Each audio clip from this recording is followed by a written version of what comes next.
Ustedes deben saber que con la llegada de los conquistadores que llegaron de Europa, de España en particular, aquí a América, venían con una ansia muy grande por oro y plata.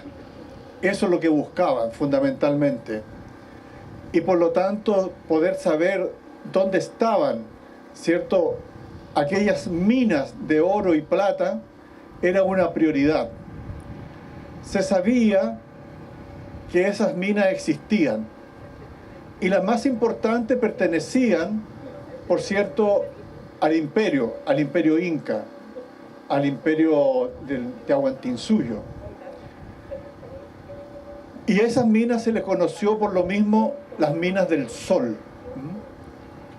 Y ya se sabe que Huantajaya fue una mina del Sol. Eso ya se sabe, ¿no? Esto lo conversé en una oportunidad con una especialista que es Teresa Huizcasaña, una investigadora francesa, y ella me decía, no cabe duda que Huantajaya fue una mina del Sol. También, por supuesto, fue trabajada durante ese imperio inca, pero muy poco.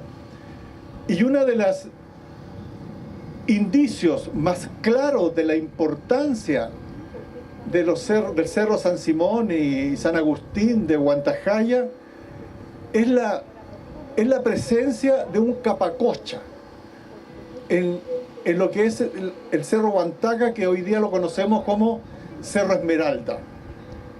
Los capacochas son aquellos sacrificios que hacía el Inca, el incanato, ¿cierto?, cuando algo era muy, muy importante. Son muy extraños los capacochas costeros. Se han encontrado pocos. Generalmente se hacen en los grandes cerros altos de la cordillera de los Andes. Pero aquí, en este capacocha que está aquí muy cerca, en el Cerro Esmeralda, cuyos vestigios, ¿cierto?, son dos mujeres jóvenes que están en el Museo Regional, que se fueron enterradas con todos sus ajuares y que por supuesto fueron traídas desde Cusco. No es para Iquique. Iquique en esa época pues no existía. Estamos hablando del siglo XV. No existía Iquique. La importancia era esto, era Huantajaya. Y por eso el capacocha.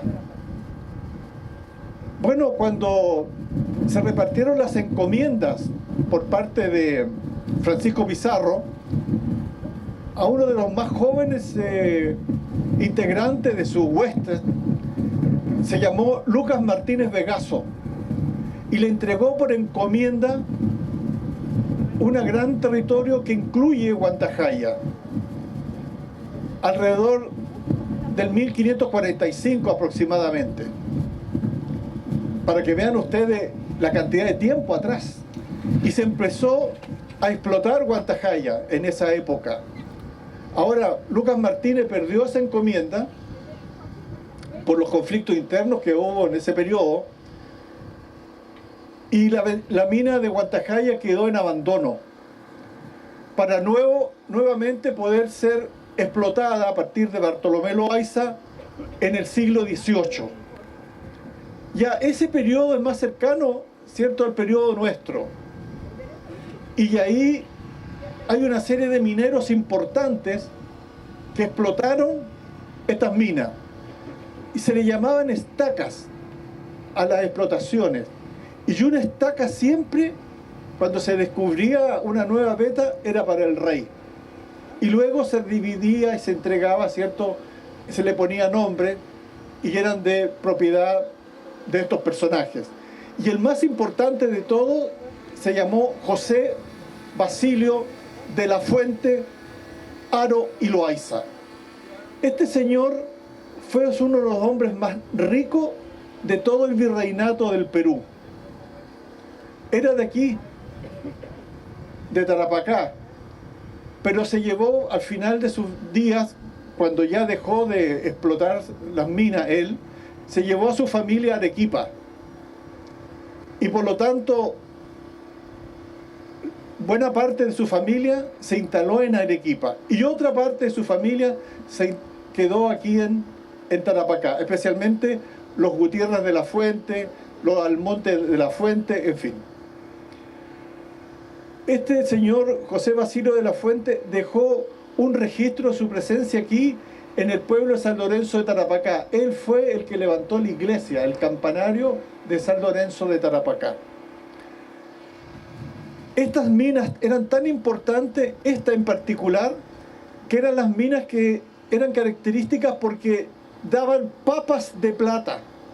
Se dice que una papa de plata de Guantajaya la lanzaron por la ladera porque era tan pesada para poder llevarla que dejó una marca en el cerro por muchos años.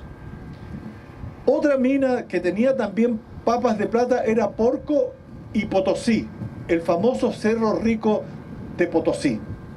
Por lo tanto, Guantajaya estuvo entre las grandes minas de plata de la colonia del periodo español. Pero a fines del siglo XVIII empezó la decadencia de Guantajaya. Ya no daba la suficiente plata como antes, pero durante todo el siglo XIX, en paralelo a la explotación del salitre, esta zona siguió entregando plata.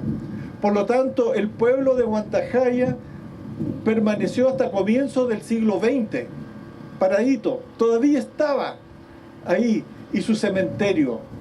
Y por lo tanto, imagínense, desde el periodo precolombino, toda la colonia y hasta comienzo del siglo XX, Guantajaya entregó su riqueza hasta que sus minas, sus socavones, se inundaron. Por eso que en esta zona de Alto Hospicio se inundan, porque abajo hay mucha agua, es la misma agua que después uno encuentra, ¿cierto?, cerca de la Sofri, en estas aguadas, ¿cierto?, que son muy reconocidas. Por eso dejó de explotarse Guantajaya. Incluso sus ripios siguieron elaborándose porque tenían todavía mucha plata. Fue una mina extraordinariamente rica, pero también, como sabemos, como ocurre en la minería, los trabajadores que vivieron aquí y que trabajaron en esas minas sufrieron mucho. Muchos murieron. ¿Y de dónde eran? Bueno, en el periodo de la colonia, el periodo del siglo XVIII, se utilizaba un sistema que era conocido como la mita indígena. Por lo tanto, los indígenas estaban obligados a prestar servicio a estos señores de la plata a través de la mita. Ellos no querían y muchas veces se rebelaron, pero se veían obligados a trabajar. ¿Y de dónde eran? De los mismos pueblos de las comarcas del interior que conocemos. Y por lo tanto esos trabajadores que vivieron aquí y que murieron aquí son de Tarapacá, son de esta zona, no venían de otras partes. Era mano de obra mestiza, era mano de obra indígena que trabajó en Guantajaya hasta fines del siglo XVIII, hasta fines de la colonia. Por lo tanto, a quienes se les está rindiendo un homenaje aquí, no solo a estos grandes señores, a los Pérez de Aragón, a los Loaiza, a los de la Fuente, sino a ellos, a quienes incluso a veces desconocemos cómo se llamaban.